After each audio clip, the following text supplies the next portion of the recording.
Naubusan ka na ba ng idea na pambaon para sa iyo at para sa mga kids? Ito po ang low carb keto biscuits. Soft lang siya ka low carbs pero masarap. Sa una kailangan natin ng oat fiber, 1/2 cup po. Then mag-a-add po tayo ng golden flax seeds, 1/2 cup din. Then baking powder, 1 teaspoon. At psyllium husk po, pero powder din po siya, 3 tablespoons. So, ang ginagawa natin, lahat ng dry ingredients, pinagsasama-sama natin. Whole egg po, 1/3 cup. And actually, yung ating baking essential ay available sa grindahan. 1 teaspoon apple cider at 1 teaspoon vanilla. Then, add po tayo ng 3 tablespoon po ng monk fruit. Pero pag wala, any sweetener po na pasok pa rin sa atin na mga naglo-low carb. At 1/2 cup po na melted butter, 1/2 cup. Then 1 cup po ng low carb cheddar cheese.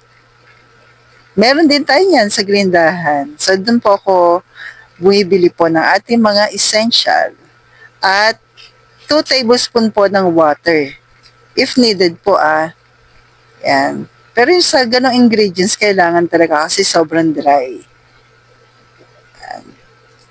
Pero kung hindi naman po, yan, okay lang naman. Pero sa ginawa ko ingredients, kinailangan po. Kaya nag-add ako ng 2 tablespoon. Pero kung gusto niyo medyo matigas-tigas yung biscuits, wag na kayong mag-add. Yan po. Mix lang po maigi ka low carbs. Then, i-bake po natin. Pero preheat muna natin pala yung oven ng 230 Celsius in 15 minutes. By the way depende po sa oven. Magkakaiba pa rin kasi tayo ng oven. So, mas maganda, kabisado niyo po yung inyong oven. Ito kasi sa akin yung oven ko po ganyan. Lagi ko lang siya preheat ng 230 Celsius in 15 minutes. So, ganun po. Okay naman. Yan, gamit naman po sa akin. At kung umabot ka po sa part na ito, okay lang po bang pa-comment naman kung tiga saan po kayo po para alam ko lang kung saan umabot ang aking video. So kayo na pong bahala kung gaano kalaki yung inyong biscuits. Sa akin ganyan po, tapos inanuhan natin ng pork.